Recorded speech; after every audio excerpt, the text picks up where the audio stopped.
Hello ಗೆಳೆಯರೇ, ನಮ್ಮ ಲಾಯಕ್ಸ್ ಪ್ರಸ್ತುತಪಡಿಸುತ್ತಿರುವ ಕನ್ನಡದಲ್ಲಿ ದೈನಂದಿನ ಸುದ್ದಿ ವಿಶ್ಲೇಷಣೆಗೆ ತಮಗೆಲ್ಲರಿಗೂ ಸ್ವಾಗತ. ಇವತ್ತು ನಾವು ಏಪ್ರಿಲ್ 5, 2024 ಹಿಂದೂ ಪತ್ರಿಕೆಯಲ್ಲಿರುವಂಥ ಇಂಪಾರ್ಟೆಂಟ್ ಆರ್ಟಿಕಲ್ಸ್ಗಳನ್ನು ನೋಡಲಿದ್ದೇವೆ. ಸೊ ಇವತ್ತಿನ ಚರ್ಚೆಗೆ ತೆಗೆದುಕೊಂಡಿರುವಂಥ ಆರ್ಟಿಕಲ್ಸ್ಗಳು ಯಾವ ರೀತಿಯಾಗಿದೆ ಅಂತಂದರೆ, ನ್ಯಾಷನಲ್ ಲೆವೆಲ್ಲಿ ಒಂದು ಡೇಟಾ ಬೇಸನ್ನು ಮೇಂಟೈನ್ ಮಾಡಲಿಕ್ಕೆ, ಅದರಲ್ಲೂ ಇವಾಗ ತಂದೆ ತಾಯಿಗಳ ಒಂದು ರಿಲಿಜನ್ಗೆ ಸಂಬಂಧಪಟ್ಟಂತೆ, ಧರ್ಮಕ್ಕೆ ಸಂಬಂಧಪಟ್ಟಂತೆ ಮಕ್ಕಳ ಒಂದು ಬರ್ತ್ ರಿಜಿಸ್ಟರ್ ನಡಿನಲ್ಲಿ ಮೆನ್ಷನ್ ಮಾಡಬೇಕು, ರೆಕಾರ್ಡನ್ನು ಮೇಂಟೈನ್ ಮಾಡಬೇಕು ಅನ್ನುವಂಥ ನಿಟ್ಟಿನಲ್ಲಿ ಆರ್ಟಿಕಲ್ ಇದೆ. ಸೊ ಇದರಿಂದ ನಮ್ಗೆ ಏನು ಬೆನಿಫಿಟ್ ಇದೆ, ಡಿಜಿಟಲೈಸೇಷನ್ ಮಾಡೋದ್ರ ಮುಖಾಂತರ ಎಷ್ಟು ಮಟ್ಟಿಗೆ ನಾವು ಇದನ್ನು ಯೂಸ್ ಮಾಡ್ಕೋಬೋದು ಅನ್ನುವಂಥ ಒಂದು ಕಂಟೆಕ್ಸ್ಟನ್ನು ಆರ್ಟಿಕಲ್ನ ಮುಖಾಂತರ ನಾವು ಕನೆಕ್ಟ್ ಮಾಡ್ಬೋದು. ಇದರೊಂದಿಗೆ ಭಾರತೀಯ ನ್ಯಾಯ ಸಂಹಿತೆಗೆ ಸಂಬಂಧಪಟ್ಟಂತಹ ಕೆಲವೊಂದಿಷ್ಟು ಚೇಂಜಸನ್ನು ಅಥವಾ ಅಲ್ಲಿರುವಂತಹ ಸೆಕ್ಷನ್ಸ್ಗಳನ್ನು ರೀವಿಸಿಟ್ ಮಾಡಬೇಕು ಅನ್ನುವಂಥದ್ದಾಗಿಯೂ ಸಹ ಆರ್ಟಿಕಲನ್ನು ಕಾಣ್ಬೋದು. ಇನ್ನು ಯೂನಿವರ್ಸಿಟೀಸ್ಗಳ ಮುಖಾಂತರ ಕಾಲೇಜ್ಗೆ ಬೇಕಾಗುವಂತಹ ಅಟಾನಮಿ ಸರಿಯಾಗಿ ಸಿಗ್ತಾ ಇಲ್ಲ ಅನ್ನುವಂಥ ಒಂದು ಕಂಟೆಕ್ಸ್ಟ್ನ ಆಧಾರದ ಮೇಲೆಯೂ ಸಹ ನಾವು ಕವರ್ ಮಾಡಲಿಕ್ಕೆ ಸಾಧ್ಯತೆ ಇದೆ. ಸೊ ಅಟಾನಮಿಯನ್ನು ಕಾಲೇಜಸ್ಗಳಿಗೆ ಕೊಡೋದ್ರಿಂದ ಎಷ್ಟು ಮಟ್ಟಿಗೆ ಬೆನಿಫಿಟ್ ಇದೆ ಅನ್ನುವಂಥ ಒಂದು ಡೈಮೆನ್ಷನನ್ನು ನಾವಿಲ್ಲಿ ಕವರ್ ಮಾಡ್ಕೋಬೋದು. ಇನ್ನು ಆ್ಯಂಟಿ ಮೈಕ್ರೋಬಿಯಲ್ ರೆಸಿಸ್ಟೆನ್ಸ್ಗೆ ಸಂಬಂಧಪಟ್ಟಂತೆ ಹೊಸದಾಗಿರುವಂತಹ ಅಥವಾ ನೆಕ್ಸ್ಟ್ ಜನ್ರೇಷನ್ ಮೆಡಿಸಿನ್ಸ್ಗಳನ್ನು ತಯಾರು ಮಾಡುವಂತಹ ಸಂಬಂಧಪಟ್ಟಂತಹ ಒಂದು ಪ್ರಾಜೆಕ್ಟನ್ನು ನಾವಿಲ್ಲಿ ಗಮನ ಹರಿಸ್ಬೋದು. ಸೊ ಈ ಒಂದು ಹಿನ್ನೆಲೆಯಲ್ಲಿ ಆ್ಯಂಟಿ ಮೈಕ್ರೋಬಿಯಲ್ ರೆಸಿಸ್ಟೆನ್ಸ್ ಅಂದರೆ ಏನು, ಇದರಿಂದ ಆಗ್ತಾ ಇರುವಂಥ ಇಂಪ್ಯಾಕ್ಟನ್ನು ಸಹ ಆರ್ಟಿಕಲ್ನ ಮುಖಾಂತರ ನಾವು ಕನೆಕ್ಟನ್ನು ಮಾಡ್ಕೋಬೋದು. ಸೊ ಯಾಕೆ ಆ್ಯಕ್ಚುಲಿ ಆ್ಯಂಟಿ ಮೈಕ್ರೋಬಿಯಲ್ ರೆಸಿಸ್ಟೆನ್ಸ್ ಇವಾಗ ಹೆಚ್ಚಾಗ್ತಾ ಇದೆ ಅನ್ನುವಂಥ ಒಂದು ರೀಸನ್ಸ್ಗಳನ್ನು ಸಹ ಇಲ್ಲಿ ನಾವು ಕನೆಕ್ಟ್ ಮಾಡ್ಕೊಳ್ಳಿಕ್ಕೆ ಸಾಧ್ಯತೆ ಇದೆ. ಸೊ ಇವತ್ತಿನ ಮೊದಲ ಆರ್ಟಿಕಲನ್ನು ನೀವಿಲ್ಲಿ ಗಮನ ಹರಿಸೋದಾದರೆ, ಸರ್ಕಾರ ಇವತ್ತು ಪೇರೆಂಟ್ಸ್ಗೆ ಸಂಬಂಧಪಟ್ಟಂತಹ ರಿಲಿಜನನ್ನು ಮಕ್ಕಳ ಒಂದು ಬರ್ತ್ ರಿಜಿಸ್ಟರ್ ನಡಿನಲ್ಲಿ ಕನೆಕ್ಷನ್ ಮಾಡಬೇಕು ಅನ್ನುವಂಥದ್ದಾಗಿ ಎಂಫಸಿಸ್ ಮಾಡ್ತಾ ಇದ್ದಾರೆ. ನ್ಯಾಷನಲ್ ಲೆವೆಲಲ್ಲಿ ಒಂದು ಡೇಟಾವನ್ನು ಮೇಂಟೈನ್ ಮಾಡಲಿಕ್ಕೆ. ಸೊ ಈ ಒಂದು ಡೇಟಾನಿಂದ ನಾವು ಬರ್ತ್ ಹಾಗೂ ಡೆತ್ಗೆ ಸಂಬಂಧಪಟ್ಟಂಥ ಒಂದು ಡಿಜಿಟಲೈಸೇಷನನ್ನು ಮಾಡ್ತಾ ಇದ್ವಿ ಸೆಂಟ್ರಲ್ ಗೌರ್ಮೆಂಟ್ನ ಒಂದು ಪೋರ್ಟಲ್ನ ಮುಖಾಂತರ ಸಿವಿಲ್ ರಿಜಿಸ್ಟ್ರೇಷನ್ ಸಿಸ್ಟಮ್ನ ಆಧಾರದ ಮೇಲೆ. ಸೊ ಇಲ್ಲಿ ಮಾಡಿರುವಂಥ ಒಂದು ಅಪ್ಡೇಷನ್ಸನ್ನು ನಾವು ನ್ಯಾಷನಲ್ ಪಾಪ್ಯುಲೇಷನ್ ರಿಜಿಸ್ಟರ್ಗೆ ಬೇಕಾಗ್ತಕ್ಕಂಥ ಅಪ್ಡೇಷನ್ಸನ್ನು ತೆಗೆದುಕೊಳ್ಬೋದು. ವೋಟರ್ ರೋಲ್ಸ್ಗೆ ಸಂಬಂಧಪಟ್ಟಂತೆ, ಆಧಾರ್, ರೇಷನ್ ಕಾರ್ಡ್, ಪಾಸ್ಪೋರ್ಟ್, ಈ ರೀತಿಯಾಗಿ ಡ್ರೈವಿಂಗ್ ಲೈಸೆನ್ಸ್ಗೆ ಸಂಬಂಧಪಟ್ಟಂತೆಯೂ ಸಹ ಇನ್ಫಾರ್ಮೇಷನ್ಸನ್ನು ತೆಗೆದುಕೊಳ್ಳಲಿಕ್ಕೆ ಈ ಒಂದು ಡೇಟಾಬೇಸ್ ನಮಗೆ ಸಹಕಾರಿ ಆಗುತ್ತೆ ಅಂತ ನಾವು ಗಮನ ಹರಿಸ್ಬೋದು. ಸೊ ಇದರ ಆಧಾರದ ಮೇಲೆ ರಿಲಿಜನ್ನು ಸಹ ನಮಗಿಲ್ಲಿ ಇಂಪಾರ್ಟೆಂಟ್ ಆಗುತ್ತೆ ಅಂತ. ಈ ಒಂದು ಅಮೆಂಡ್ಮೆಂಟನ್ನು 2023ಗೆ ಸಂಬಂಧಪಟ್ಟಂತೆ registration of birth and death ಅಮೆಂಡ್ಮೆಂಟ್ನ ಆಧಾರದ ಮೇಲೆ, ಸೊ ಪಾರ್ಲಿಮೆಂಟ್ ಪಾಸ್ ಮಾಡಿರುವಂಥ ಈ ಒಂದು ತಿದ್ದುಪಡಿಯ ಆಧಾರದ ಮೇಲೆ, ಅಂದರೆ ಈ ಒಂದು ಆ್ಯಕ್ಟ್ನ ಆಧಾರದ ಮೇಲೆ ನಾವು ಒಂದು ನ್ಯಾಷನಲ್ ಲೆವೆಲಲ್ಲಿ ಡೇಟಾಬೇಸನ್ನು ಮೇಂಟೈನ್ ಮಾಡ್ತಾಯಿದ್ವಿ. ಬರ್ತ್ ಆ್ಯಂಡ್ ಡೆತ್ ಡೇಟಾಬೇಸ್ಗೆ ಸಂಬಂಧಪಟ್ಟಂತೆ ನ್ಯಾಷನಲ್ ಲೆವೆಲಲ್ಲಿ ನಾವು ಮೇಂಟೆನೆನ್ಸನ್ನು ಮಾಡ್ತಾ ಇದ್ದೀವಿ ಅಂತ ನಾವಿಲ್ಲಿ ಗಮನ ಹರಿಸ್ಬೋದು. ಸೊ ಇದರ ಒಂದು ಬೆನಿಫಿಟ್ಸನ್ನು ಇದು ಆಲ್ರೆಡಿ ನಾವು ನೋಡಿರೋ ಪ್ರಕಾರ ಸೊ ಬೇರೆ ಬೇರೆ ಒಂದು ಡೇಟಾಬೇಸನ್ನು ಮೇಂಟೈನ್ ಮಾಡಲಿಕ್ಕೆ ಯುಟಿಲೈಸೇಷನನ್ನು ಮಾಡ್ತಾರೆ ಅಂತ ಗಮನ ಹರಿಸ್ಬೋದು. ಇದರೊಂದಿಗೆ ಈ ಡಾಕ್ಯುಮೆಂಟೇಷನ್ಸ್ಗಳನ್ನು ಎಜುಕೇಷನಲ್ ಇನ್ಸ್ಟಿಟ್ಯೂಷನ್ಗೆ ಜಾಯ್ನ್ ಆಗ್ತಕ್ಕಂಥ ಸಂದರ್ಭದಲ್ಲಿಯೂ ಸಹ ಯುಟಿಲೈಸೇಷನ್ ಮಾಡ್ಕೊಳ್ಳಿಕ್ಕೆ ಸಾಧ್ಯತೆ ಇದೆ. ಸೊ ಹಾಗಾಗಿ ಒಂದು ಡೇಟಾಬೇಸನ್ನು ನಾವು ಮೇಂಟೈನ್ ಮಾಡ್ತಾ ಇದ್ದೀವಿ. ಸೊ ಇಲ್ಲಿ ಕಾಸ್ ಆಫ್ ಡೆತ್ ಆಗಿರ್ಬೋದು, ಸೊ ಇವುಗಳನ್ನೆಲ್ಲನೂ ಸಹ ನಾವಿಲ್ಲಿ ಗಮನ ಹರಿಸ್ತಾ ಇದ್ದೀವಿ ರಿಜಿಸ್ಟ್ರೇಷನ್ ಮಾಡ್ತಕ್ಕಂಥ ಸಂದರ್ಭದಲ್ಲಿ. ಬರ್ತ್ ರಿಜಿಸ್ಟ್ರೇಷನ್, ಡೆತ್ ರಿಜಿಸ್ಟ್ರೇಷನ್ಗೆ ಸಂಬಂಧಿಸಿದಂತೆ ಕಾಣ್ಬೋದು. ಒಟ್ಟಾರೆಯಾಗಿ ನಾವು ಈ ಒಂದು ಆರ್ಟಿಕಲಿಂದ ಏನು ಕನೆಕ್ಷನನ್ನು ಮಾಡ್ಕೋಬೋದು ಅಂತಂದರೆ, ಬೇಸಿಕಲಿ ಈ ಆರ್ಟಿಕಲ್ ನಡಿನಲ್ಲಿ ರೆಕಾರ್ಡ್ ಆಫ್ ಪ್ಯಾರೆಂಟಲ್ ರಿಲಿಜನ್ಗೆ ಸಂಬಂಧಪಟ್ಟಂತೆ ಎಂಫಸಿಸ್ ಮಾಡ್ತಾ ಇದ್ದಾರೆ. ಸೊ ಪ್ಯಾರೆಂಟ್ಸ್ಗೆ ಸಂಬಂಧಿಸಿದಂಥ ಒಂದು ರಿಲಿಜನನ್ನು ರೆಕಾರ್ಡ್ ಮಾಡಬೇಕು ಅನ್ನುವಂಥ ಒಂದು ಕಂಟೆಕ್ಸ್ಟನ್ನು ಕಾಣ್ಬೋದು. ಪ್ಯಾರೆಂಟಲ್ ರಿಲಿಜನ್ಗೆ ಒತ್ತನ್ನು ಕೊಡ್ತಾ ಇದ್ದಾರೆ. ಹಾಗೂ ಡಿಜಿಟಲೈಸೇಷನನ್ನು ನಾವಿಲ್ಲಿ ಹರಿಸ್ಬೋದಲ್ವ, ಡಿಜಿಟಲ್ ರಿಜಿಸ್ಟ್ರೇಷನ್ ಸಿಸ್ಟಮ್ ಅಂತಲೇ ನಾವಿಲ್ಲಿ ಹೇಳ್ಬೋದು. ಡಿಜಿಟಲ್ ರಿಜಿಸ್ಟ್ರೇಷನ್ ಸಿಸ್ಟಮನ್ನು ನಾವಿಲ್ಲಿ ಗಮನಿಸಲಿಕ್ಕೆ ಸಾಧ್ಯತೆ ಇದೆ. ಸೊ ಈ ಒಂದು ಡಿಜಿಟಲ್ ರಿಜಿಸ್ಟ್ರೇಷನ್ ಸಿಸ್ಟಮ್ ನಡಿನಲ್ಲಿ ಬರ್ತ್ ಸರ್ಟಿಫಿಕೇಟ್ಗೆ ಸಂಬಂಧಪಟ್ಟಂಥ ಟೋಟಲ್ ಇನ್ಫಾರ್ಮೇಷನ್ಸನ್ನು ಗಮನ ಹರಿಸ್ತಾ ಇದ್ವಿ. ಸೊ ಬರ್ತ್ ಸರ್ಟಿಫಿಕೇಟ್ ನಡಿನಲ್ಲಿ ಯಾವ ರೀತಿಯಾದಂತಹ ಕ್ರೈಟೇರಿಯಾಗಳಿರಬೇಕು, ಸೊ ಈ ಒಂದು ಸರ್ಟಿಫಿಕೇಟನ್ನು ಇಶ್ಯೂ ಮಾಡ್ತಕ್ಕಂತಹ ಸಂದರ್ಭದಲ್ಲಿ ರಿಲಿಜನ್ ಆಗಿರ್ಬೋದು ಮತ್ತು ಒಂದು ಸಿಂಗಲ್ ಡಾಕ್ಯುಮೆಂಟನ್ನು ನಾವಿಲ್ಲಿ ಇಶ್ಯೂ ಮಾಡ್ತಾ ಇದ್ವಿ. ಸೊ ಅದನ್ನು ನಾವು ವೇರಿಯಸ್ ಪರ್ಪಸ್ಗೋಸ್ಕರ ಯೂಸ್ ಮಾಡ್ಬೋದು. ವೇರಿಯಸ್ ಪರ್ಪಸ್ ಅಂತಂದರೆ ಇಲ್ಲಿ ನಾವು ನೋಡಿದ್ವಿ ಎಜುಕೇಷನಲ್ ಇನ್ಸ್ಟಿಟ್ಯೂಷನ್ಗೆ ಸಂಬಂಧಪಟ್ಟಂತೆ ಕಾಣ್ಬೋದು. ಈವನ್ ಡೆತ್ ರಿಜಿಸ್ಟ್ರೇಷನ್ಗೆ ಸಂಬಂಧಪಟ್ಟಂತೆ ಕೆಲವೊಂದಿಷ್ಟು ಚೇಂಜಸನ್ನು ಯಾವ ರೀತಿಯಾಗಿ ಮಾಡಿದ್ದಾರೆ. ಸೊ ಈ ಒಂದು ರಿಜಿಸ್ಟ್ರೇಷನ್ ನಡಿನಲ್ಲಿ ಕಾಸ್ ಆಫ್ ಡೆತ್ತನ್ನು ಎಂಫಸಿಸ್ ಮಾಡುವಂಥದ್ದಾಗಲಿ. ಸೊ ನೀವು ಇಲ್ಲಿ ಅಬ್ಸರ್ವ್ ಮಾಡ್ಬೋದು ಯಾವ ಒಂದು ಕಾರಣಕ್ಕೋಸ್ಕರ ಡೆತ್ ಆಗಿದೆ, ಇಲ್ನೆಸ್ ಆಗಿದೆ, ಅವರ ಒಂದು ಹಿಸ್ಟ್ರಿ ಏನಿರುತ್ತೆ ಇವುಗಳನ್ನೆಲ್ಲನೂ ಸಹ ಮೆನ್ಷನ್ ಮಾಡುವಂಥದ್ದನ್ನು ನಾವಿಲ್ಲಿ ಗಮನ ಹರಿಸ್ತಾ ಇದ್ದೀವಿ.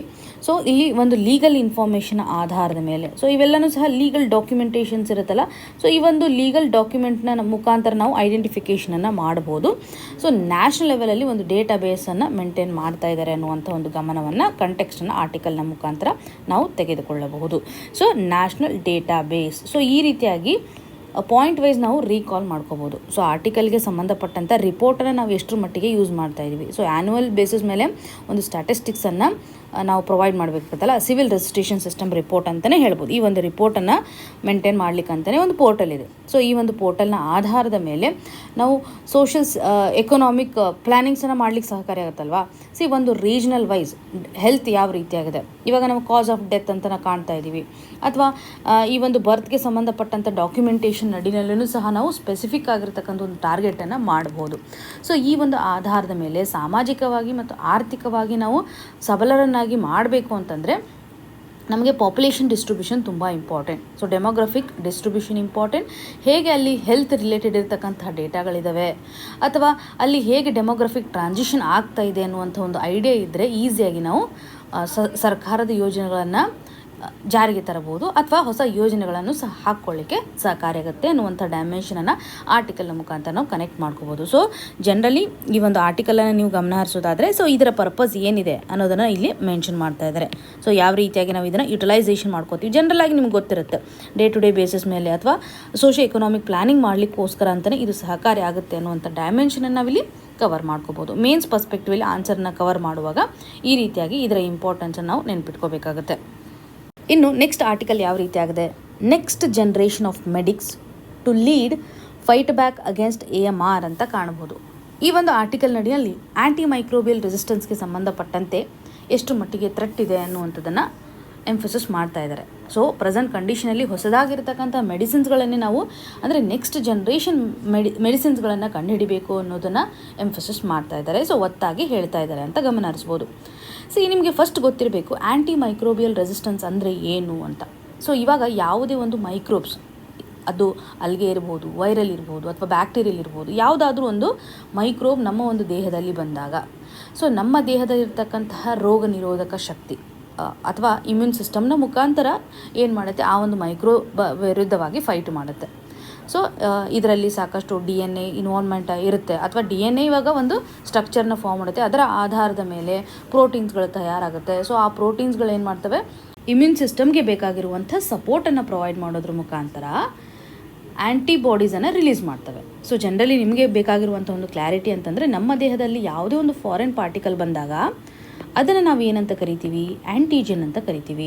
ಸೊ ನಮ್ಮ ದೇಹದಿಂದ ಬರ್ತಾ ಇರುವಂಥ ಒಂದು ರೆಸ್ಪಾನ್ಸನ್ನು ನಾವು ಏನು ಕರಿತೀವಿ, ಅಥವಾ ನಮ್ಮ ದೇಹದಲ್ಲಿ ರಿಲೀಸ್ ಆಗುವಂತಹ ರಿಯಾಕ್ಷನ್ ಅಥವಾ ರೆಸ್ಪಾನ್ಸ್ ಮಾಡ್ತಕ್ಕಂತಹ ಬಾಡೀಸ್ಗಳಂತಂದರೆ ಆ್ಯಂಟಿಬಾಡೀಸ್, ರೈಟ್. ಸೊ ಇದು ನ್ಯಾಚುರಲ್ಲೇ ಆಗ್ತಾ ಇರುವಂಥ ಒಂದು ಕಂಡೀಷನ್. ಈ ಆ್ಯಂಟಿಬಾಡೀಸ್ಗಳು ಏನು ಮಾಡ್ತವೆ, ಆ್ಯಂಟಿಜನನ್ನು ನ್ಯೂಟ್ರಲೈಸ್ ಮಾಡ್ತವೆ. ಸೊ ನ್ಯೂಟ್ರಲ್ ಕಂಡೀಷನನ್ನು ಕ್ರಿಯೇಟ್ ಮಾಡುತ್ತೆ, ಇದರ ವಿರುದ್ಧ ಹೋರಾಡ್ತವೆ ಅಂತ ಗೊತ್ತಿದೆ.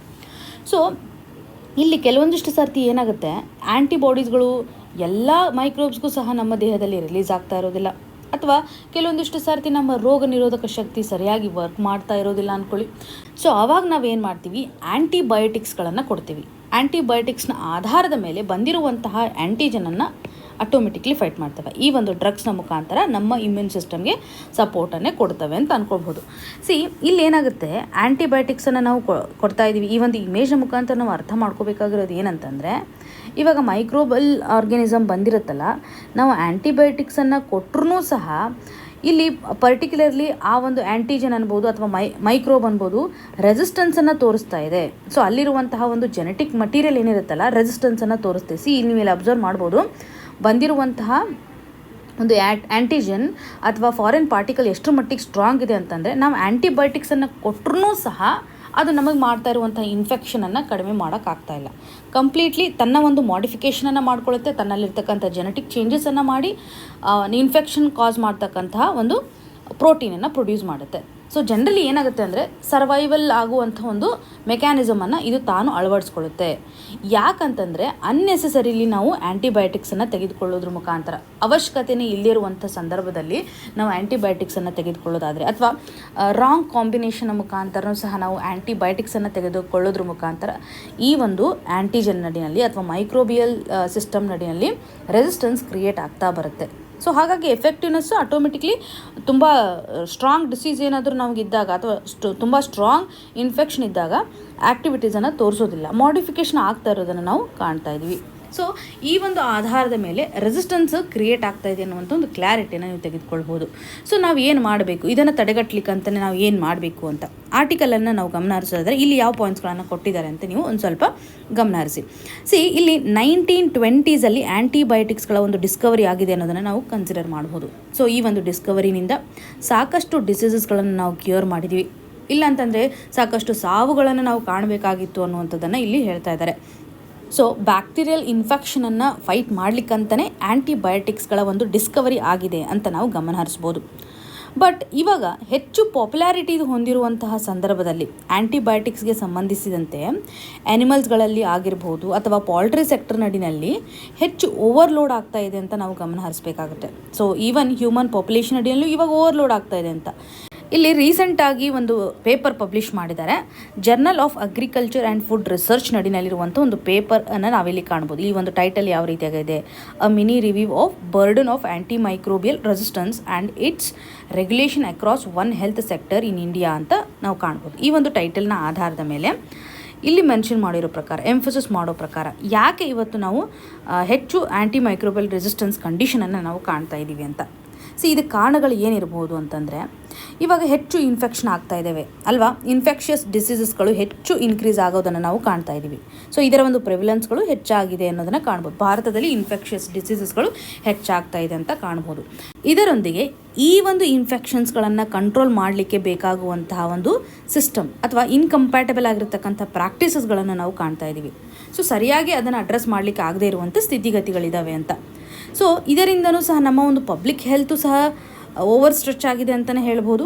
ಸೊ ಈ ಒಂದು ಡಿಸೀಸಸ್ಗಳನ್ನು ಅಥವಾ ಸಾಕಷ್ಟು ಇನ್ಫೆಕ್ಷಸ್ ಡಿಸೀಸಸ್ಗಳನ್ನು ಹೋಗಲಾಡಿಸ್ಲಿಕ್ಕಂತಲೇ ನಾವೇನು ಮಾಡ್ತಾ ಇದ್ವಿ, ಆ್ಯಂಟಿಬಯೋಟಿಕ್ಸ್ಗಳನ್ನು ಹೆಚ್ಚು ಯೂಸ್ ಮಾಡೋದನ್ನು ಕಾಣ್ತಾ ಇದ್ದೀವಿ. ಸೊ ನೀವು ಅಬ್ಸರ್ವ್ ಮಾಡ್ಬೋದು, ಇವಾಗ ನಿಮಗೆ ಕೆಮ್ಮಾಗಿದೆ, ನೆಗಡಿ ಆಗಿದೆ ಅಂತಂದರೆ ಡಾಕ್ಟರ್ ಹತ್ರ ಹೋಗದೆ ಡೈರೆಕ್ಟಾಗಿ ನೀವೇ ಮೆಡಿಸಿನ್ಸ್ಗಳನ್ನು ತೊಗೊತೀರಾ, ಆ್ಯಂಟಿಬಯೋಟಿಕ್ಸ್ಗಳ ಒಂದು ಕೋರ್ಸನ್ನು ಸ್ಟಾರ್ಟ್ ಮಾಡ್ತೀರಾ. ಸೊ ಇದರ ಆಧಾರದ ಮೇಲೆ ನಾವು ಐಡೆಂಟಿಫೈ ಮಾಡ್ಬೋದು ಬಯೋಟಿಕ್ಸ್ಗಳನ್ನು ಹೆಚ್ಚು ಪ್ರಿಸ್ಕ್ರಿಪ್ಷನ್ ಇಲ್ಲದೇ ತೆಗೆದುಕೊಳ್ಳುವಂಥ ಒಂದು ಕಂಡೀಷನ್. ಸೊ ಇಲ್ಲಿ ಅಬ್ಸರ್ವ್ ಮಾಡೋ ಪ್ರಕಾರ ಭಾರತ ಇವತ್ತು ಆ್ಯಂಟಿ ಮೈಕ್ರೋಬಿಯಲ್ ರೆಸಿಸ್ಟೆನ್ಸ್ಗೆ ಸಂಬಂಧಪಟ್ಟಂಥ ಮೆಡಿಸನ್ನನ್ನು ಯೂಸ್ ಮಾಡೋದ್ರಲ್ಲಿ ಲಾರ್ಜೆಸ್ಟ್ ಅಂತ ಅನಿಸ್ಕೊಳ್ಳಿದೆ ಬ್ರಿಕ್ಸ್ ಕಂಟ್ರೀಸ್ಗಳನ್ನು ಕಂಪೇರ್ ಮಾಡೋದಾದರೆ. ಇನ್ನು ಬ್ರಿಕ್ಸ್ ನಡಿನಲ್ಲಿ ಯಾವ್ಯಾವ ಕಂಟ್ರೀಸ್ಗಳಿದ್ದಾವೆ, ಬ್ರಾಜಿಲ್, ರಷ್ಯಾ, ಇಂಡಿಯಾ, ಚೈನಾ ಮತ್ತು ಸೌತ್ ಆಫ್ರಿಕಾ ಇದೆ. ಇಲ್ಲಿ ಮೆನ್ಷನ್ ಮಾಡಿಲ್ಲ, ಬಟ್ ನೀವು ಇದನ್ನು ಕರೆಕ್ಷನ್ ಮಾಡ್ಕೊಳ್ಳಿ. ಅಂದರೆ ಜನರಲಿ ಬ್ರಿಕ್ಸ್ನಲ್ಲಿರ್ತಕ್ಕಂಥ ಕಂಟ್ರೀಸ್ಗಳು. ಸೊ ಇವುಗಳಲ್ಲಿ ಕಂಪೇರ್ ಮಾಡಿದರೆ Bharat largest user of anti microbials ಅನ್ನುವಂಥದ್ದನ್ನು ಕಾಣ್ಬೋದು. ಅಂದರೆ ಮೈಕ್ರೋಬಿಯಲ್ ಅಂತಂದರೆ ಜನರಲಿ ಎಲ್ಲ ಇವಾಗ ವೈರಸ್ಸು, ಬ್ಯಾಕ್ಟೀರಿಯಾ, ಫಂಗೈ ಅಲ್ಲಿ ಈ ರೀತಿಯಾಗಿ ಇನ್ಕ್ಲೂಡ್ ಮಾಡಿರ್ತಾರೆ. ಜನರಲ್ ಮೈಕ್ರೋಬಿಯಲ್ ರಿಲೇಟೆಡ್ ಇರತಕ್ಕಂಥ ಡ್ರಗ್ಸನ್ನು ಯೂಸ್ ಮಾಡೋದ್ರಲ್ಲಿ ಅಂತ ಜನರಲಿಸ್ಟಿಕ್ಕಾಗಿ ಕೊಡ್ತಾ ಇದ್ದಾರೆ. ಸೊ ಇಲ್ಲಿ ಯಾಕೆ ರೆಸಿಸ್ಟೆನ್ಸನ್ನು ತೋರಿಸ್ತಾ ಇರುತ್ತೆ ಅಂತ ನಾವು ಇಲ್ಲಿ ಅಬ್ಸರ್ವ್ ಮಾಡಿರೋ ಪ್ರಕಾರ ಆಲ್ರೆಡಿ ಹೆಚ್ಚು ಕನ್ಸಂಪ್ಷನ್ ಮಾಡ್ತಾಯಿದ್ದಾರೆ. ಕನ್ಸಂಪ್ಷನ್ ಪ್ಯಾಟರ್ನ್ ತುಂಬ ಫ್ರೀಕ್ವೆಂಟ್ ಆಗಿದೆ ಅನ್ನೋದನ್ನು ಕಾಣ್ಬೋದು. ಇದ್ರ ಬಗ್ಗೆ ಅವೇರ್ನೆಸ್ ಜಾಸ್ತಿ ಇಲ್ಲ. ಸೊ ಅವೇರ್ನೆಸ್ಸು ಇನ್ಸಫಿಷಿಯೆಂಟ್ ಇದೆ ಅನ್ನೋದನ್ನು ನಾವು ಕಾಣ್ಬೋದು. ಮತ್ತು ಲಾರ್ಜ್ ಸ್ಕೇಲಲ್ಲಿ ನಾವು ಪ್ರೊಡ್ಯೂಸ್ ಮಾಡ್ತಾ ಇರೋದ್ರಿಂದ ಅವೈಲಬಿಲಿಟಿನೂ ಸಹ ಜಾಸ್ತಿ ಇರೋದ್ರಿಂದ, ಎಕ್ಸೆಸಬಿಲಿಟಿ ಜಾಸ್ತಿ ಇರೋದ್ರಿಂದನೂ ಸಹ ಇಲ್ಲಿ ರೆಸಿಸ್ಟೆನ್ಸ್ ಆಗ್ತಾ ಇದೆ. ಈಸಿಯಾಗಿ ನಾವು ತೆಗೆದುಕೊಳ್ತಾ ಇದ್ದೀವಿ ಅಂತಲೂ ಗಮನ ಹರಿಸ್ಬೋದು. ಸ್ಟ್ರಿಕ್ಟ್ ರೆಗ್ಯುಲೇಷನು ಸಹ ಇಲ್ಲಿ ಇಲ್ಲ ಅಂತ. ಹಾಗಾಗಿ ಈ ಒಂದು ಚಾಲೆಂಜಸನ್ನು ಫೇಸ್ ಮಾಡಲಿಕ್ಕಂತಲೇ AMR declaration trust and Rotaract ಮೆಡಿಕ್ರಿವ್ ಅನ್ನುವಂಥ ಇನಿಷಿಯೇಟಿವನ್ನು ನಾವು ಕಾಣ್ಬೋದು.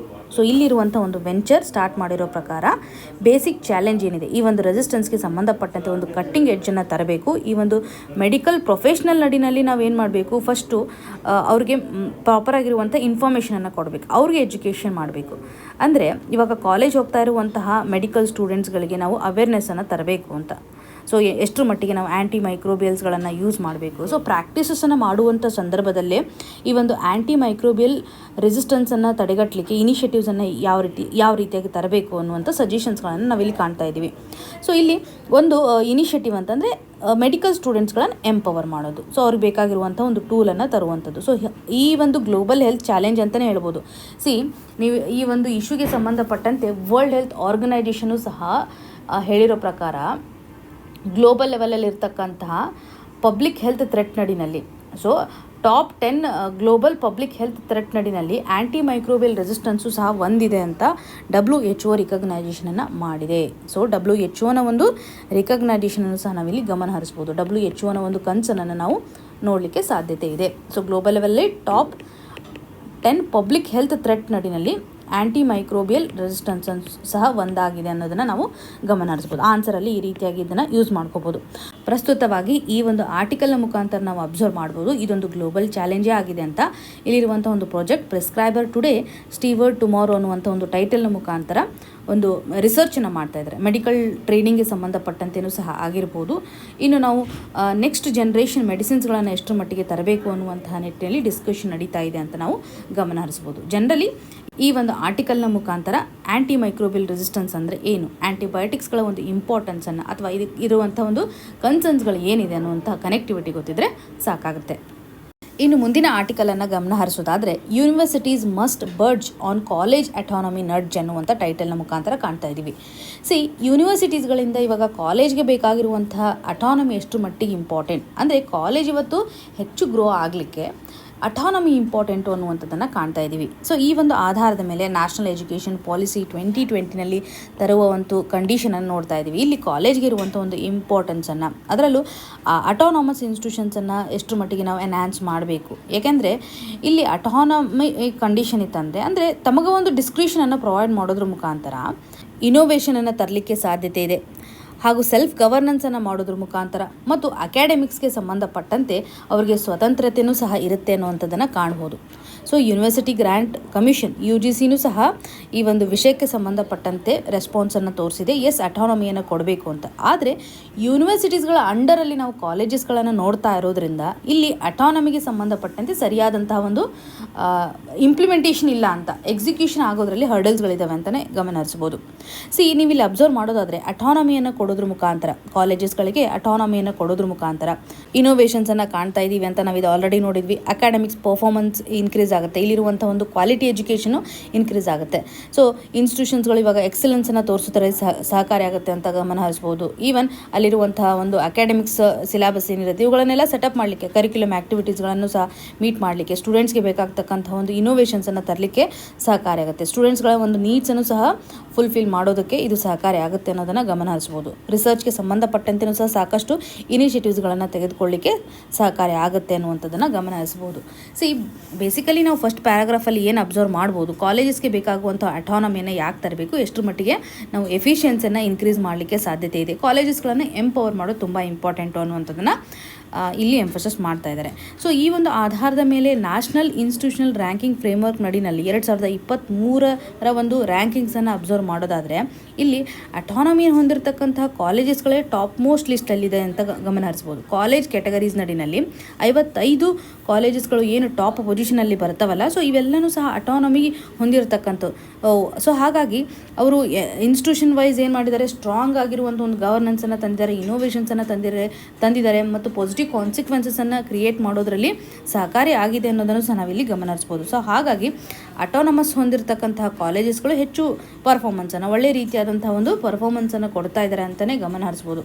ಸೊ ಈ ಒಂದು ಆಧಾರದ ಮೇಲೆ ಇಲ್ಲಿ ನೆಕ್ಸ್ಟ್ ಪ್ಯಾರಾಗ್ರಾಫ್ ನಡಿನಲ್ಲಿ ಯಾವ್ಯಾವ ಸ್ಟೇಟ್ಸ್ಗಳಲ್ಲಿ ಹೆಚ್ಚು ಅಟಾನಮಿ ಇದೆ ಕಾಲೇಜಸ್ಗೆ ಅನ್ನೋದನ್ನು ಮೆನ್ಷನ್ ಮಾಡಿದ್ದಾರೆ. ಅಂದರೆ ಕಾಲೇಜಸ್ಗಳು ಅಟಾನಮಿ ಹೊಂದಿರುವಂಥ ಒಂದು ಡಿಸ್ಟ್ರಿಬ್ಯೂಷನನ್ನು ಇಲ್ಲಿ ಎಂಫೋಸಿಸ್ ಮಾಡಿದ್ದಾರೆ. ಆಂಧ್ರ ಪ್ರದೇಶ್, ಕರ್ನಾಟಕ, ಮಹಾರಾಷ್ಟ್ರ ಮತ್ತು ತೆಲಂಗಾಣ ಇಲ್ಲಿರುವಂತಹ ಕಾಲೇಜಸ್ಗಳೇ 80% ಟೋಟಲ್ ಕೌಂಟನ್ನು ಕಾಂಟ್ರಿಬ್ಯೂಷನ್ ಮಾಡ್ತಾ ಇದೆ ನ್ಯಾಷನಲ್ ವೈಡ್.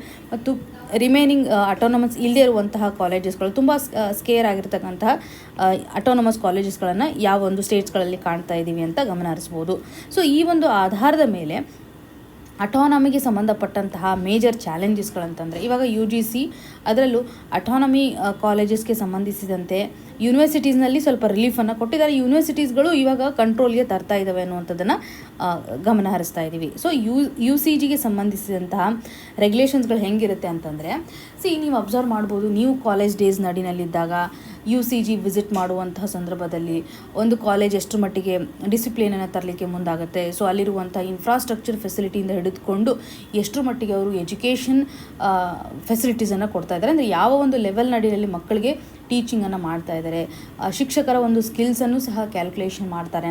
ಹಾಗೂ ಸ್ಟೂಡೆಂಟ್ಸ್ಗಳ ಒಂದು ಪರ್ಫಾರ್ಮೆನ್ಸ್ ಆಗಿರ್ಬೋದು, ಕೇವಲ ಅಕಾಡೆಮಿಕ್ಸ್ ಅಷ್ಟೇ ಅಲ್ಲ, ಕರಿಕ್ಯುಲಮ್ ಆ್ಯಕ್ಟಿವಿಟೀಸ್ಗಳು ಸಹ ಎಷ್ಟು ಮಟ್ಟಿಗೆ ನಡೀತಾ ಇದ್ದಾವೆ ಅಂತ ಎಲ್ಲನೂ ಸಹ ಹೆಲ್ತ್ ವೈಸು ಸಹ ಅವ್ರು ಏನು ಮಾಡ್ತಾರೆ, ರೆಕಾರ್ಡ್ಸನ್ನು ಮೇಂಟೈನ್ ಮಾಡ್ತಾರೆ. ಅಂದರೆ ಒಬ್ಬ ವ್ಯಕ್ತಿ ಇವತ್ತು ಎಷ್ಟರ ಮಟ್ಟಿಗೆ ಸ್ಕಿಲ್ಫುಲ್ಲಾಗಿ ಆಗಿರ್ಬೋದು ಅಥವಾ ಅವರ ಒಂದು ಅಕಾಡೆಮಿಕ್ ಪರ್ಫಾರ್ಮೆನ್ಸನ್ನು ಮಾಡಲಿಕ್ಕೆ ಬೇಕಾಗುವಂಥ ಒಂದು ಅನುಕೂಲತೆಯನ್ನು ಆರ್ಗನೈಸೇಷನ್ ಆಗಿರ್ಬೋದು, ಯೂನಿವರ್ಸಿಟೀಸ್ ಕಾಲೇಜಸ್ಗಳು ಪ್ರೊವೈಡ್ ಮಾಡ್ತವೆ ಅಂತ UCG ರಿಕಗ್ನೈಸೇಷನ್ ಮಾಡುತ್ತೆ. ಸೊ ಕೆಲವೊಂದಿಷ್ಟು ಗ್ರೇಡ್ಸನ್ನು ಸಹ ಇದು ಪ್ರೊವೈಡ್ ಮಾಡುತ್ತೆ. ಸೊ ಇದರ ಆಧಾರದ ಮೇಲೆ ಯೂನಿವರ್ಸಿಟೀಸ್ಗಳಿಗೆ ಗ್ರ್ಯಾಂಟು ಸಹ ಸಿಕ್ಕತ್ತೆ ಅಂತ ನಿಮಗೆ ಅರ್ಥ ಆಗಿರ್ಬೋದು. ಸೊ ಇದರ ಆಧಾರದ ಮೇಲೆ ಪ್ರೆಸೆಂಟ್ ಕಂಡೀಷನಲ್ಲಿ ಅಟಾನಮಿಯನ್ನು ಪ್ರೊವೈಡ್ ಮಾಡುವಂತಹ ಸಂದರ್ಭದಲ್ಲಿ ಹರ್ಡಲ್ಸ್ಗಳನ್ನು ನಾವು ಯಾವ ರೀತಿಯಾಗಿ ಕಾಣ್ತಾ ಇದ್ದೀವಿ. ಯೂನಿವರ್ಸಿಟಿ ಅಟಾನಮಿಯನ್ನು ಕೊಡ್ತಾ ಇಲ್ಲ. UCG ಇವಾಗ ರಿಕಗ್ನೈಸೇಷನ್ನ ಮಾಡಿದೆ, ಬಟ್ ಈ ಒಂದು ಅಟಾನಮಿ ಕಾಲೇಜಸ್ಗಳಿಗೆ ಸಿಗ್ತಾ ಇಲ್ಲ ಅನ್ನೋದನ್ನು ಗಮನ ಹರಿಸ್ಬೋದು. So even state council of higher education ಸಹ ಎನ್ಶೋರ್ ಮಾಡಬೇಕಾಗತ್ತೆ UCGಯ ಒಂದು ರೆಗ್ಯುಲೇಷನ್ಸ್ಗಳನ್ನು ಹೇಗೆ ನಾವು ಇಂಪ್ಲಿಮೆಂಟ್ ಮಾಡಬೇಕು, ಅಟಾನಮಿಗೆ ಸಂಬಂಧಪಟ್ಟಂತೆ UCG ತೆಗೆದುಕೊಂಡಿರ್ತಕ್ಕಂಥ ರೆಗ್ಯುಲೇಷನ್ಸ್ಗಳನ್ನು ಮೇಂಟೈನ್ ಮಾಡೋದ್ರಲ್ಲೂ ಸಹ ಸ್ಟೇಟ್ ಕೌನ್ಸಿಲ್ಸ್ಗಳ ಒಂದು ಇನ್ವಾಲ್ವ್ಮೆಂಟನ್ನು ಕಾಣ್ಬೋದು. ಇಲ್ಲಿ ಬೇಸಿಕಲಿ ಏನಾಗುತ್ತೆ ಅಂದರೆ ಅಟಾನಮಿ ಯಾಕೆ ಬೇಕಾಗುತ್ತೆ, ಸಮ್ಟೈಮ್ಸ್ ಇವಾಗ ಸಿಲೆಬಸ್ಸನ್ನು ಡಿಸೈನ್ ಮಾಡುವಂಥ ಸಂದರ್ಭದಲ್ಲಿ, ಹೊಸ ಕೋರ್ಸಸ್ಗಳನ್ನು ಮಾಡ್ತಕ್ಕಂಥ ಸಂದರ್ಭದಲ್ಲಿ ಸ್ಟೂಡೆಂಟ್ಸ್ಗಳ ಒಂದು ಪರ್ಫಾರ್ಮೆನ್ಸನ್ನು ಅಸೆಸ್ ಮಾಡೋದ್ರ ಮುಖಾಂತರ ಅವ್ರು ಎಷ್ಟು ಮಟ್ಟಿಗೆ ಪರ್ಫಾರ್ಮ್ ಮಾಡ್ತಾ ಇದ್ದಾರೆ ಇವುಗಳನ್ನೆಲ್ಲ ನಿರ್ಧಾರ ತೆಗೆದುಕೊಂಡು ನಾವು ಒಂದು ಕಸ್ಟಮೈಸ್ ಆಗಿರ್ತಕ್ಕಂಥ ಆಗಿರ್ಬೋದು, ಇನೋವೇಟಿವ್ ಆಗಿರ್ತಕ್ಕಂಥ ಏನಾದರೂ ಪ್ರೋಗ್ರಾಮನ್ನು ಡಿಸೈನ್ ಮಾಡಬೇಕು ಅಂತಂದರೆ ಸೊ ಡಿಸ್ಕ್ರಿಷನರಿ ಪವರ್ ತುಂಬ ಇಂಪಾರ್ಟೆಂಟ್ ಆಗುತ್ತೆ. ಸೊ ಅಟಾನಮಿ ಯಾಕೆ ಇಂಪಾರ್ಟೆಂಟ್ ಆಗುತ್ತೆ ಕಾಲೇಜ್ಗೆ ಸಂಬಂಧಪಟ್ಟಂತೆ ಅಂತಲೂ ಗಮನ ಹರಿಸ್ಬೋದು. ಸೊ ಈ ಒಂದು ಆಧಾರದ ಮೇಲೆ ಇಲ್ಲಿ ಪಾಯಿಂಟ್ಸ್ಗಳನ್ನು ಸೇಮ್ ಒಂದೇ ಅಜೆಂಡಾನ ಇಟ್ಕೊಂಡು ರಿಪಿಟೇಷನ್ಸ್ ಮಾಡಿದ್ದಾರೆ. ಜನರಲ್ ಆಗಿ ನಾವು ಅರ್ಥ ಮಾಡ್ಕೋಬೇಕಾಗಿರೋದು ಕಾಲೇಜ್ಗೆ ಬೇಕಾಗಿರುವಂಥ ಒಂದು ಇನೋವೇಷನ್ಸನ್ನು ತರಲಿಕ್ಕೆ, ಗವರ್ನೆನ್ಸನ್ನು ತರಲಿಕ್ಕೆ, ಎಜುಕೇಷನನ್ನು ಎಫೆಕ್ಟಿವ್ ಆಗಿ ತರಲಿಕ್ಕಂತಲೇ ನಮಗೇನು ಬೇಕಾಗಿದೆ, ಅಟಾನಮಿ ಬೇಕಾಗಿದೆ ಅಂತ ಗಮನ ಹರಿಸ್ಬೋದು. ಸೊ ಇದರಿಂದಾಗಿ ಅವರು ಎಕ್ಸಲೆನ್ಸನ್ನು ತೋರಿಸಲಿಕ್ಕೆ ಸಾಧ್ಯತೆ ಇದೆ. ಸೊ ಬೇರೆ ಬೇರೆ ಸ್ಟೇಕ್ ಹೋಲ್ಡರ್ಸ್ಗಳ ಒಂದು ಪಾರ್ಟಿಸಿಪೇಷನು ಸಹ ಇಲ್ಲಿ ಇಂಪಾರ್ಟೆಂಟು ಅನ್ನುವಂಥ ಒಂದು ಗಮನವನ್ನು ಹರಿಸ್ಬೋದು.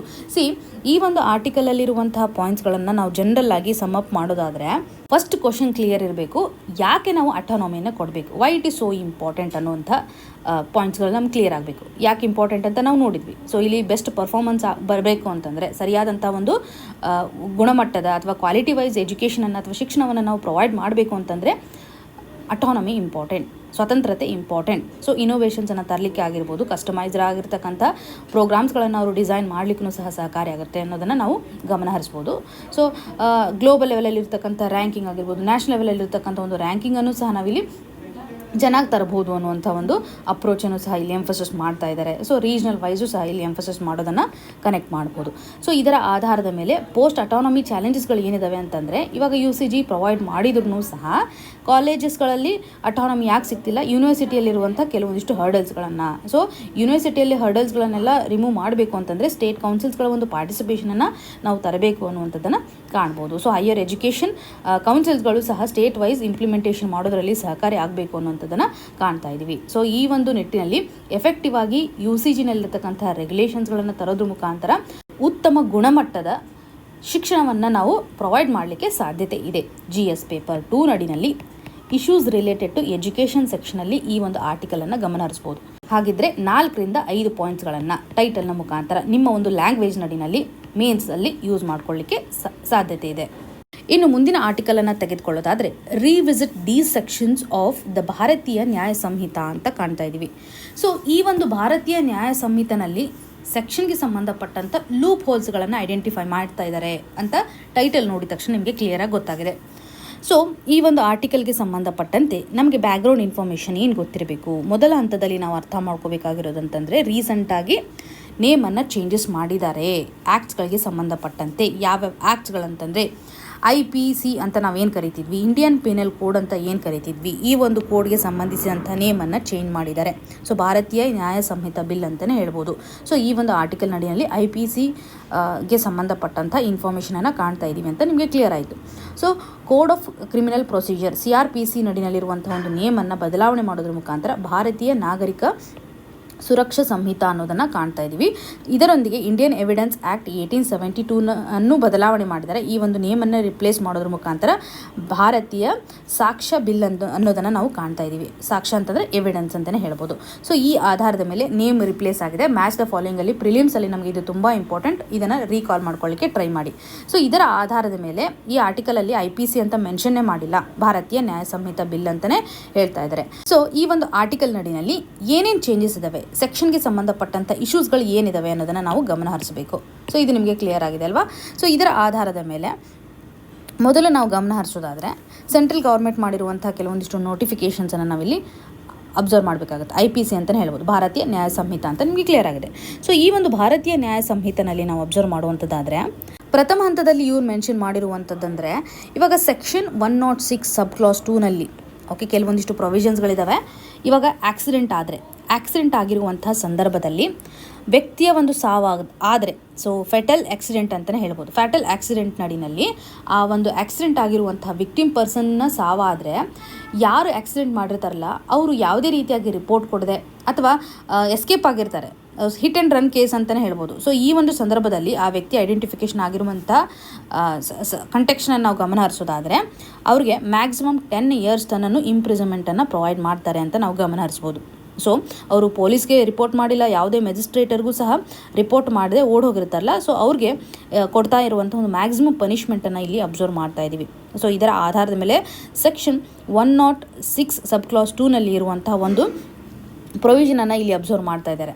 ಒಂದು ವೇಳೆ ಇದು ಯಾವಾಗ ಡೆತ್ ಆಗಿರುತ್ತೆ ಆ ಸಂದರ್ಭದಲ್ಲಿ ನಾವು ಕನ್ಸಿಡರೇಷನನ್ನು ಮಾಡ್ತಾ ಇದ್ದೀವಿ. ಡೆತ್ ಆಗಿಲ್ಲ ಅಂತಂದರೆ, ಸಿವಿಯರ್ ಇಂಜುರಿ ಆಗಿತ್ತು ಅಂತಂದರೆ, ಸೊ ಅವಾಗ ಏನು ಕನ್ಸಿಡರೇಷನನ್ನು ಮಾಡಬೇಕು, ಸೊ ಏನಾದರೂ ಆಲ್ಟರ್ನೇಟಿವ್ಸ್ ಇದೆನಾ ಅನ್ನೋದನ್ನು ಗಮನ ಹರಿಸ್ಬೋದು. ಸೊ ಈ ಒಂದು ಆಧಾರದ ಮೇಲೆ ಒಂದು ಐಡೆಂಟಿಫಿಕೇಷನ್ ನಾವಿಲ್ಲಿ ಅಬ್ಸರ್ವ್ ಮಾಡ್ಬೋದು. ಪ್ರಥಮ ಹಂತದಲ್ಲಿ ಫೇಟಲ್ ಕಂಡೀಷನ್ಗೆ ಮಾತ್ರ ನಾವು ಪನಿಷ್ಮೆಂಟನ್ನು ಕಾಣ್ತಾ ಇದ್ದೀವಿ.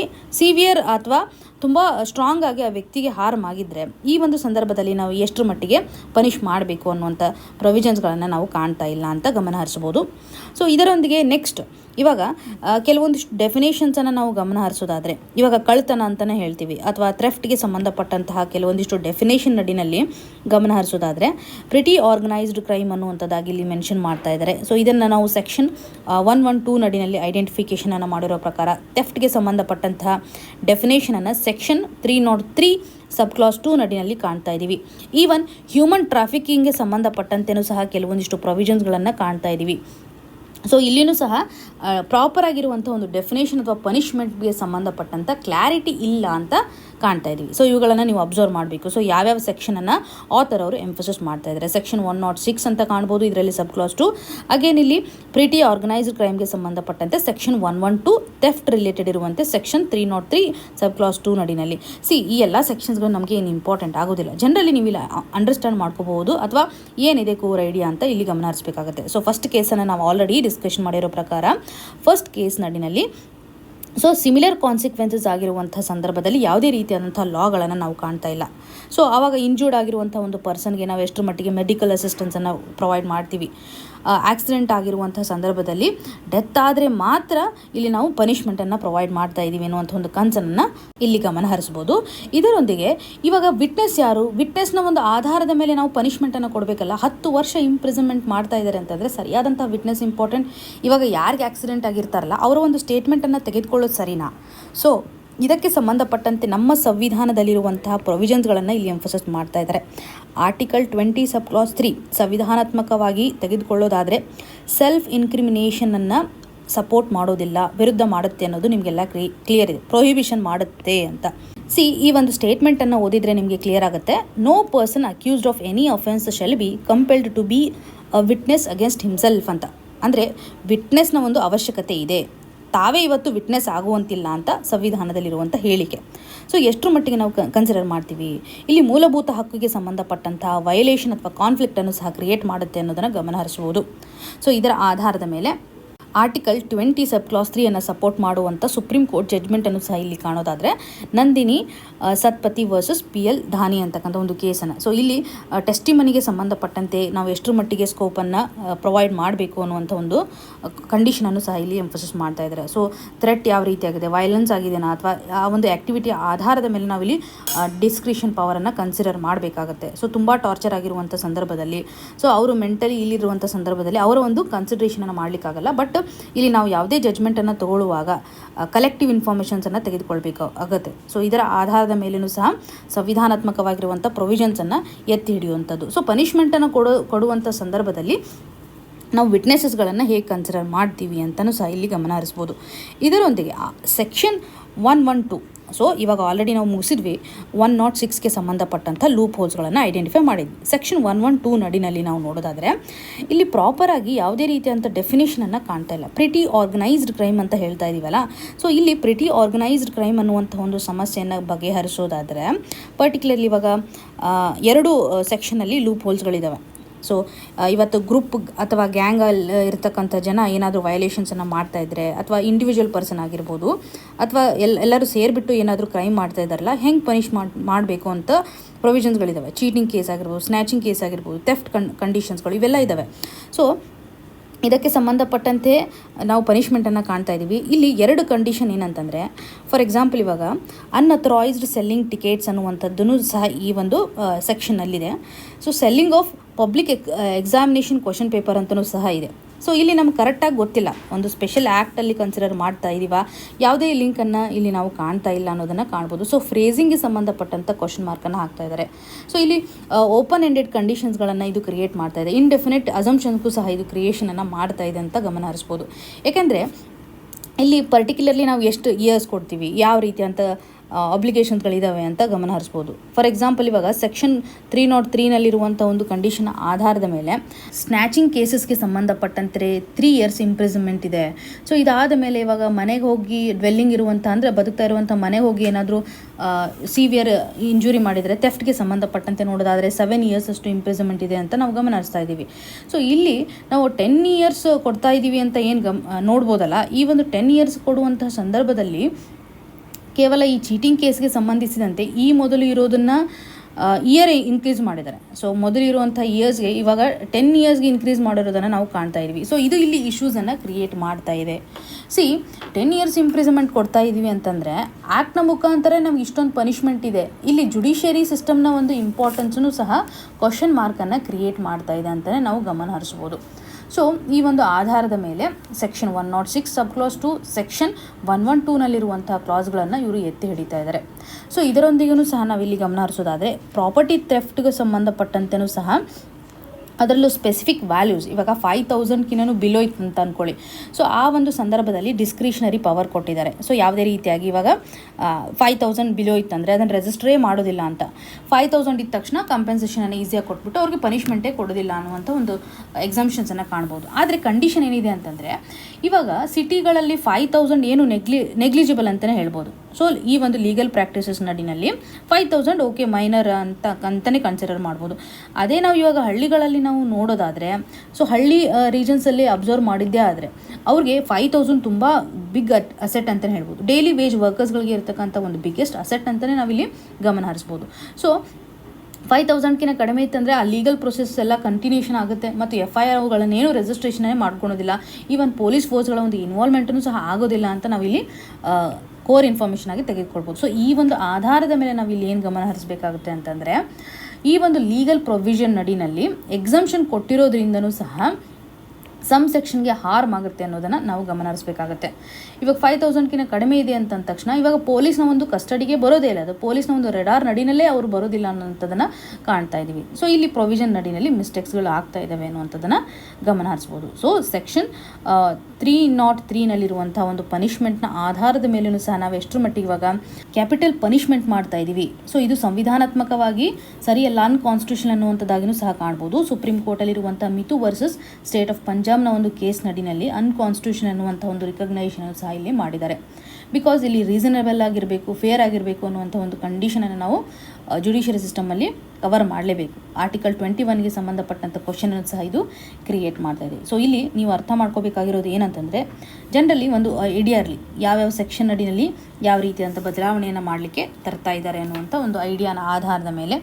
ಸೊ ಬೇಸಿಕಲಿ ಇವಾಗ ಯಾವುದೇ ಒಂದು ಅಫೆನ್ಸನ್ನು ಸಹ ನಾವು ಕನ್ಸಿಡರ್ ಮಾಡುವಂತಹ ಸಂದರ್ಭದಲ್ಲಿ ಪ್ರಾಪರ್ ಡೆಫಿನೇಷನ್ ಇಂಪಾರ್ಟೆಂಟು. ಸೊ ಇಲ್ಲಿ ಕೆಲವೊಂದಿಷ್ಟು ಸೆಕ್ಷನ್ ಅಡಿನಲ್ಲೂ ಕಾನ್ಫ್ಲಿಕ್ಟ್ಗಳು ಕ್ರಿಯೇಟ್ ಆಗುತ್ತೆ ಅನ್ನೋದನ್ನು ಗಮನ ಹರಿಸ್ಬೋದು. ಸೊ ಇವಾಗ ಫಾರ್ ಎಕ್ಸಾಂಪಲ್ ಇವಾಗ IT ಆ್ಯಕ್ಟ್ಗೆ ಸಂಬಂಧಪಟ್ಟಂತೆ ಸೆಕ್ಷನ್ 66 ಎನಲ್ಲಿ ನಾವು ನೋಡೋದಾದರೆ, ಈ ಒಂದು IT ಆ್ಯಕ್ಟ್ 2000 ನಡಿನಲ್ಲಿರುವಂತಹ ಕೆಲವೊಂದಿಷ್ಟು provision, Shreya Singhal versus union of India, ಈ ಒಂದು ಕೇಸ್ ನಮಗೆ ಇಂಪಾರ್ಟೆಂಟ್. ಇಲ್ಲಿ ಅಫೆನ್ಸಿವ್ ಅಂತಕ್ಕಂಥ ಒಂದು ಟರ್ಮ್ಗೆ ಸಂಬಂಧಪಟ್ಟಂಥ ಎಕ್ಸ್ಪ್ರೆಷನ್, ಸೊ ಇಲ್ಲಿ ಅನ್ಡಿಫೈನ್ಡ್ ಕಂಡೀಷನ್ ಇದೆ, ಓಪನ್ ಎಂಡೆಡ್ ಇದೆ, ಹಾಗೂ ವೇಗ್ ಇದೆ, ಒಂಥರ ಡಿಫ್ರೆಂಟ್ ಆಗಿದೆ ಅನ್ನೋದನ್ನು ಗಮನ ಹರಿಸ್ಬೋದು. ಸೊ ಇದರ ಆಧಾರದ ಮೇಲೆ ನಾವು ಏನು ಕನ್ಸಿಡರ್ ಮಾಡ್ತೀವಿ, ಇವಾಗ ಅಫೆನ್ಸಿವ್ ಅಂತಂದರೆ ಏನು ಎಕ್ಸಾಕ್ಟ್ ಹೇಳಬೇಕು, ಯಾವ ರೀತಿಯಾಗಿ ನಾವು ಅಫೆನ್ಸಿವನ್ನು ಕನ್ಸಿಡರ್ ಮಾಡ್ತೀವಿ ಅನ್ನುವಂಥ ನಿಟ್ಟಿನಲ್ಲಿ ಈ ಒಂದು ITಗೆ ಸಂಬಂಧಪಟ್ಟಂಥ ಅಥವಾ ಇನ್ಫಾರ್ಮೇಷನ್ ರಿಲೇಟೆಡ್ ಇರುವಂಥ ಕನ್ಕ್ಲೂಷನ್ನ ತೆಗೆದುಕೊಳ್ಳಲಿಕ್ಕೆ ಈ ಒಂದು ಕೇಸು ಸಹ ಸಾಕಷ್ಟು ಕ್ವಶನನ್ನು ಕ್ರಿಯೇಟ್ ಮಾಡಿದೆ ಅಂತ ಗಮನ ಹರಿಸ್ಬೋದು. ಸೊ ಒಟ್ಟಾರೆಯಾಗಿ ಟೇಕ್ ಅವೇ ಪಾಯಿಂಟ್ಸ್ಗಳನ್ನು ನಾವು ಗಮನ ಹರಿಸೋದಾದರೆ, IPCನಲ್ಲಿ ಬದಲಾವಣೆ ಮಾಡಿರುವಂತಹ ಒಂದು ಸೆಕ್ಷನ್ ಅಡಿನಲ್ಲಿ ಯಾವುದೇ ರೀತಿಯಾಗಿ ಅಲ್ಟರ್ನೇಟಿವ್ ಆಪ್ಷನ್ಸ್ಗಳನ್ನು ನಾವು ಕಾಣ್ತಾ ಇಲ್ಲ. ವಿಟ್ನೆಸ್ಗೆ ಸಂಬಂಧಪಟ್ಟಂತೆಯೂ ಸಹ ಪ್ರಾಪರ್ ಆಗಿರುವಂತಹ ಗೈಡ್ಲೈನ್ಸ್ಗಳನ್ನು ನಾವು ಕಾಣ್ತಾ ಇಲ್ಲ. ಸೊ ಸಂವಿಧಾನಾತ್ಮಕವಾಗಿಯೂ ಸಹ ಕೆಲವೊಂದಿಷ್ಟು ಪ್ರೊವಿಷನ್ಸ್ಗಳನ್ನು ಇದು ವೈಲೇಷನ್ ಮಾಡ್ತಾ ಇದೆ ಅನ್ನುವಂಥ ಡೈಮೆನ್ಷನ್ನ ತೆಗೆದುಕೊಳ್ಬೋದು. ಸೊ ಅಲ್ಟರ್ನೇಟಿವ್ ಚಾಯ್ಸಸ್ಗಳು ತುಂಬ ಕಡಿಮೆ ಇದೆ ಅಂತ. ಇವಾಗ ಜುಡಿಷರಿ ಇನ್ವಾಲ್ವ್ಮೆಂಟ್ ಆಗಿರ್ಬೋದು, ಪೊಲೀಸ್ ಫೋರ್ಸ್ಗೆ ಸಂಬಂಧಪಟ್ಟಂಥ ಇನ್ವಾಲ್ವ್ಮೆಂಟ್ಗಳನ್ನು ನಾವು ಕಾಣ್ಬೋದು. ಅಂದರೆ ಕೆಲವೊಂದಿಷ್ಟು ಎಕ್ಸಂಪ್ಷನ್ಸನ್ನು ಕೊಡೋದ್ರಿಂದ ಬೇರೆ ಬೇರೆ ಸೆಕ್ಷನ್ಗೂ ಸಹ ಹಾರ್ಮ್ ಆಗುತ್ತೆ ಅನ್ನುವಂಥ ಒಂದು ಡೈಮೆನ್ಷನ್ಸ್ಗಳನ್ನು, ಸೊ ಜನರಲಿಸ್ಟಿಕ್ ಆಗಿ ಎಷ್ಟು ಮಟ್ಟಿಗೆ ಇಲ್ಲಿ ಲೂಪ್ ಹೋಲ್ಸ್ಗಳಿದ್ದಾವೆ ಅನ್ನುವಂಥದ್ದನ್ನು ಆರ್ಟಿಕಲ್ನ ಮುಖಾಂತರ ನಾವು ಅಂಡರ್ಸ್ಟ್ಯಾಂಡ್ ಮಾಡ್ಕೋಬೋದು. ಸೊ ಬೇಸಿಕಲಿ ಇಲ್ಲಿ ಸಂವಿಧಾನಾತ್ಮಕವಾಗಿಯೂ ಸಹ ಕ್ವಶನ್ಸ್ಗಳು ರೇಸ್ ಆಗಿದ್ದಾವೆ. ಸೊ ಪ್ರಾಕ್ಟಿಕಲಿ ಸಹ ನಾವು ಇದನ್ನು ಇಂಪ್ಲಿಮೆಂಟ್ ಮಾಡ್ತಕ್ಕಂಥ ಸಂದರ್ಭದಲ್ಲೂ ಸಹ ಹರ್ಡಲ್ಸ್ಗಳು ಕ್ರಿಯೇಟ್ ಆಗಿದ್ದಾವೆ ಅನ್ನುವಂಥ ಒಂದು ಕೋರ್ ಇನ್ಫಾರ್ಮೇಷನನ್ನು ಆಥರ್ ಅವರು ಅಡ್ರೆಸ್ ಮಾಡಲಿಕ್ಕೆ ಟ್ರೈ ಮಾಡ್ತಾ ಇದ್ದಾರೆ. ಇವತ್ತಿನ question of the day section ಅಡಿನಲ್ಲಿ ಹೈಡ್ರೋಫ್ಲೋರೋ ಕಾರ್ಬನ್ಗೆ ಸಂಬಂಧಪಟ್ಟಂತೆ ಇಲ್ಲಿ ಕೊಟ್ಟಿರುವಂತಹ ಸ್ಟೇಟ್ಮೆಂಟ್ಸ್ಗಳು ಯಾವುದು ಸರಿಯಾಗಿದೆ ಅನ್ನೋದ್ರ ಬಗ್ಗೆ ಕೇಳಿದ್ದಾರೆ. ಸೊ ಮೊದಲ ಸ್ಟೇಟ್ಮೆಂಟ್ ನಾಡಿನಲ್ಲಿ ಈ HFCಗಳನ್ನು ನಾವು ಆರ್ಗ್ಯಾನಿಕ್ ಕಂಪೌಂಡ್ ಅಂತ ಕರಿತೀವಿ. ಇದರಲ್ಲಿ ಫ್ಲೋರಿನ್ ಹಾಗೂ ಹೈಡ್ರೋಜನ್ ಅಟಮ್ ಇದೆ ಅನ್ನೋದ್ರ ಬಗ್ಗೆ ಕಾಣ್ಬೋದು.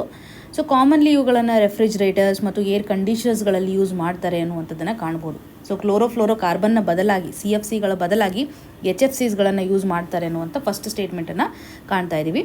ಸೆಕೆಂಡ್ ಸ್ಟೇಟ್ಮೆಂಟನ್ನು ನೋಡೋದಾದರೆ, CFCಗಳನ್ನು ಕಂಪ್ಯಾರಿಸನ್ ಮಾಡೋದಾದರೆ ಓಝೋನ್ ಮೇಲೆ ಎಷ್ಟು ಮಟ್ಟಿಗೆ ಇಂಪ್ಯಾಕ್ಟನ್ನು ಮಾಡ್ತಾ ಇದೆ ಅಂತ, ನಾಟ್ ಹಾರ್ಮಿಂಗ್ ಅಂತಲೇ ಹೇಳ್ತಾ ಇದ್ದಾರೆ. ಸೊ CFCಗಳನ್ನು ಕಂಪೇರ್ ಮಾಡಿದರೆ ಹೈಡ್ರೋಕ್ಲೋರೋ ಕಾರ್ಬನ್ಸ್ಗಳೇನಿದೆಲ್ಲ ಇದು ಓಝೋನ್ ಮೇಲೆ ಹಾರ್ಮನ್ನು ಮಾಡ್ತಾ ಇಲ್ಲ ಅಂತ, ಮತ್ತು HFC ಯಾವುದೇ ರೀತಿಯಾಗಿ ಗ್ಲೋಬಲ್ ವಾರ್ಮಿಂಗ್ಗೆ ಕಾಂಟ್ರಿಬ್ಯೂಷನನ್ನು ಮಾಡ್ತಾ ಇಲ್ಲ ಅಂತ ಗಮನ ಹರಿಸ್ಬೋದು. ಸೊ ಇಲ್ಲಿ ಎಟಾಲ್ ಅಂತ ಟರ್ಮನ್ನು ಸಹ ಕೊಟ್ಟಿದ್ದಾರೆ.